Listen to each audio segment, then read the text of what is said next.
So, you want to know all of my markdown secrets? Let's go.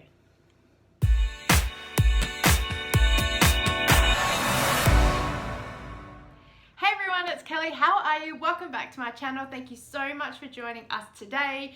Here we do lots of crazy frugal things, markdown shopping, bargain hunting, home organizing, etc, etc. Trying to keep that freezer organized.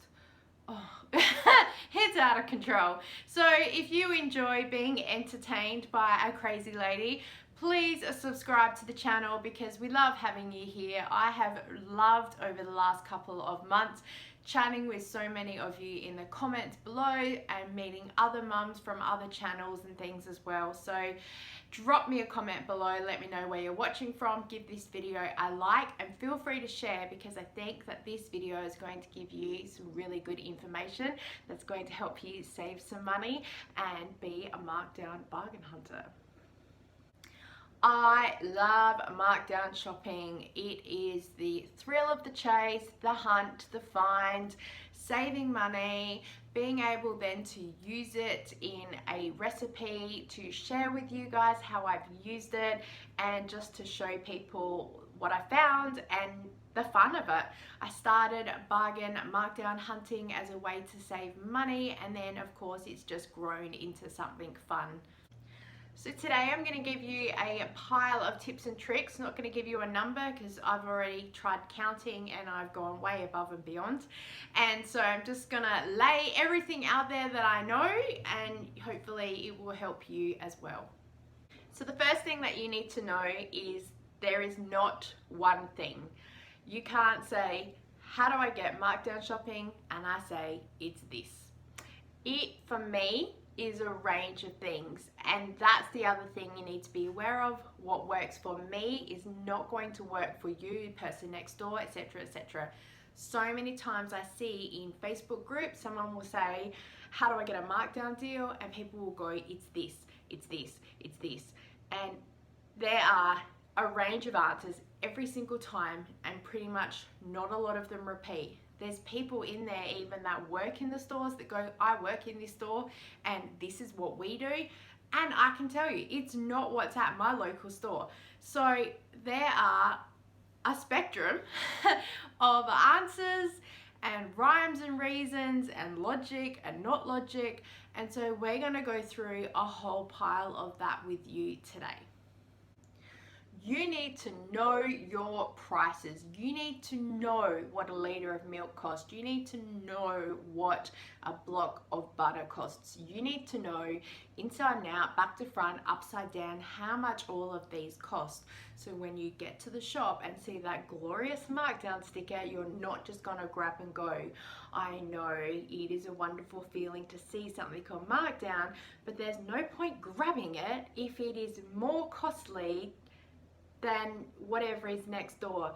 Often brands will get marked down or organic food because it needs to get cleared out, but it's not necessarily cheaper. So if you know your prices, you're going to know whether you have a good special or not.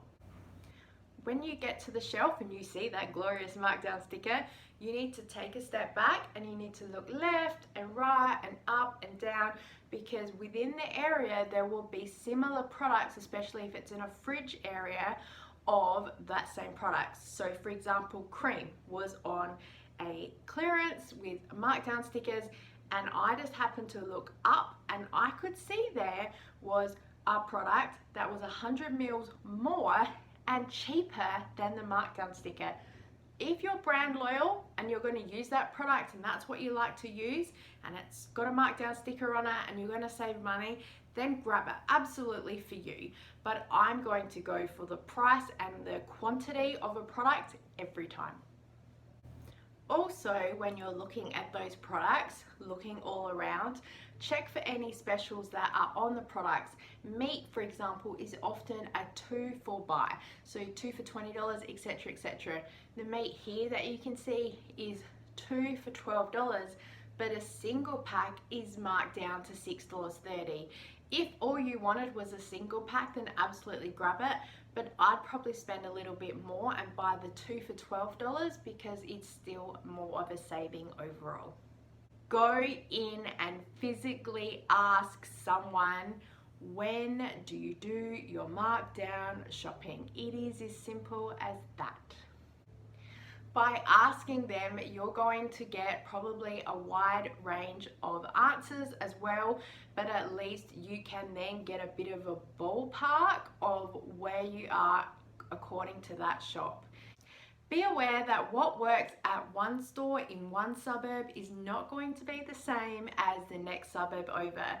All of their routines and markdowns and procedures work completely different depending on times, staff rosters, management, scheduling, public holidays, many things. So just go in and ask, and then what you do is you write that information down, and then you go back and check the next week or day after and keep a log and just keep a bit of a running track. I've done this with 3 or 4 of my local shops just to get a sort of ballpark figure. I know when good days and times to go are and when they aren't. Sometimes if I'm in the area, I will drop into those stores. I'm not necessarily looking for something. If I find something great, it's a bit of a bargain and a reward for me, but usually I'm sort of on the money for part of the area that I'm in. So let's go over some of the most common answers and responses that people give into when is the best time to do markdown shopping. Again, depends where you live, and a lot of people will say early in the morning, lots of people will say before we close. I, over the past couple of weeks, have actually very specifically run around to many of these shops following the advice that other people have given me. And again, I've actually found that what works in the eastern states does not work here. And I've spoken to some people while they've done their markdown shopping. None of them wanted to be on camera, but I'm going to give you some of the feedback that they gave me. I'm not going to go into what store and who said what specifically, but I'm going to give you a ballpark figure. I don't want to get anyone in trouble or myself. So one store said to me that they do their markdowns between 3 or 4 in the afternoon in the meat department, because they know that they're going to get a lot of the mums after school coming in, and they need to get that stock cleared out so they can get the next lot of stock in for the people who come in after work looking for meal ideas. I thought this was really great because then that way mums get to save some money, and then if they're going to cook that thing that night, they can get in, grab it, and then they can go. So whether that's a marketing idea for mums to get in and out of a store, who knows? I would think that most shops would like mums to be in there for a long time and grab all the things, but who knows?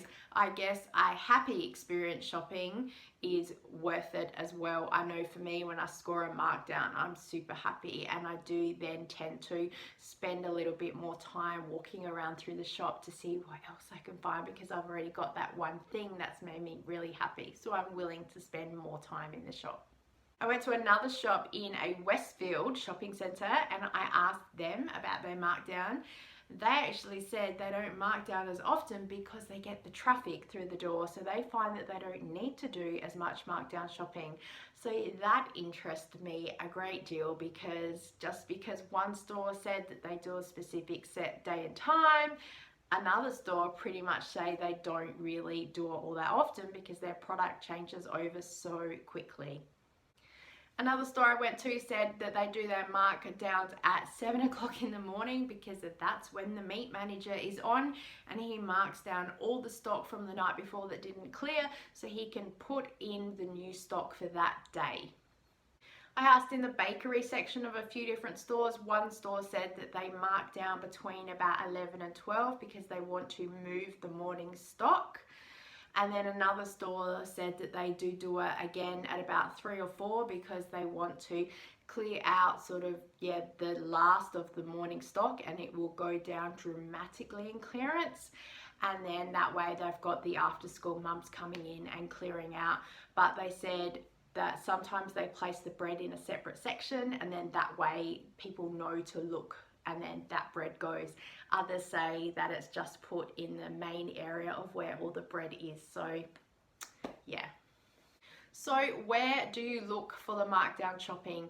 Again, it depends what store you're in, and even that depends store to store. Now, in Adelaide, we have three main shops. We have a Foodland, and in Foodland, they tend to have some little shelves or end of aisle sections that they do their markdown. So they'll pull things as they're going through the shop and put it all in a specific area. They also sometimes fill up trolleys, which you've probably seen in some of my videos, and they'll just wheel it to the area or near the checkout or near the freezer aisle, which is big for one of the areas that I go to.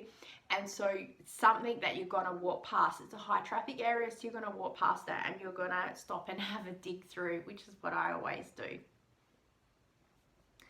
At Coles supermarkets, they don't all have a designated markdown area. Some do and some don't, and even if they do have a designated sort of spot for their markdowns, not everything ends up there. It will just still be throughout the store. So sometimes I'll walk up and down. Here you can see I found a box of brownies that is just sitting there regularly in between everything else. So of course I grabbed it. But yeah, and they had a designated clearance spot, but it wasn't there. It was just in its regular product. Most Woolies stores have a designated shelf area, and it's usually a hot mess. I have recently spoken to a girl that was trying to clean it up, and she said it can take her hours sometimes to put the stickers there because people will take the sticker when they take the product to take it to the checkout. So she said she's forever reorganizing. I gave them a little bit of feedback which they've taken on board, and so I hope that, you know, individually if they could label all the products, I think that would be really helpful like Coles do. But sometimes they say there's just too much product, so they'll pull the entire box and then put it on the shelf and then put the label on the shelf edge for the products. But when it comes down to just one or two of those products left, that's when I said I think that they should individually label them, so we'll see.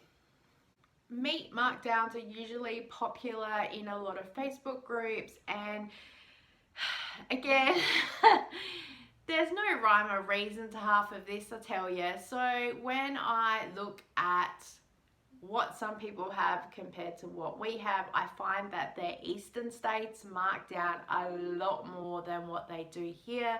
And the rules, again, are completely different. We recently were in a Facebook group having a chat, and someone turned around and said to me, I work in a X, and this is our policy. And they said at lunchtime, we do 50% off straight away. And then at 4 o'clock, we do 75% off. And then at 7 o'clock, if it's not sold, it's pulled because it has to be sold before the best before date, I think she was saying. They don't do that here in Adelaide, as far as I'm aware. As I said, these are all my personal, what I've seen, recommendations. I have not seen anything ever that dramatically marked down. I usually see the meat marked down first at about 20%, and then by the end of the day it goes to about 50 or 75%. And usually if it's chicken or something like that too, it gets marked down a bit faster. But again, the stores that I go to have a pretty high frequent traffic, so those bargains are snapped up. To get some of these markdowns, pure luck is where it's at. You physically need to be standing there while the person is doing the markdowning, and it depends how nice you are as to what kind of bargains you'll get. Most people will stand back and watch and observe and wait till the person moves away with the trolley to mark a different area, then step in and have a look. Other people will just reach over them as they're markdowning. They have a metal trolley that they push around. They'll take the meat off the shelf, put it on the trolley, put the stickers down, and some people will just go up and take it straight off that trolley. They haven't even given them 5 minutes to put it back on the shelf and move away. I wait. I think it's just a personal preference. Also, I can see what they're doing, so straight away I'm calculating the weight and the price and if it's worth it for me. If If it's not, I'll usually just walk away, wait till they move to a different section. But if I think it's something good, then I'll try and see if I can get in there and have a go. But yeah, sometimes it's survival of the fittest. I have many people ask me, how do I do my markdown shopping? And again, the answer is about this wide, and it depends on the time, the day, the shop, what I'm going on, who, what, where, how. So some stores, I know that they have dedicated markdown areas. I'll go in and I'll go to the 1 or 2 spots. If there's nothing there, I'll leave. Other stores, I will run up and down a couple of aisles because I'm looking for set specific things, and if there's nothing there, again, I'll go. And other stores, if I have the time, then I will spend the time walking up down every aisle. I can normally pick out pretty quick what a markdown sticker looks like, so I'm forever walking around. I've tried filming a little bit of going in there and showing you bird's eye view of what I do, but it's really hard. You get a few strange looks of people, and I'm trying not to get anyone else on camera. So yeah, maybe I'll go in late at night one day, but I move pretty quick. I move fast, so I can normally spot things pretty quick, as I say, and I'll go over there, have a look, calculate pretty quick if it's worth it or not, and then move on. My mum says to me that markdown shopping for me is a sport, and I would be a gold medalist because how fast I move.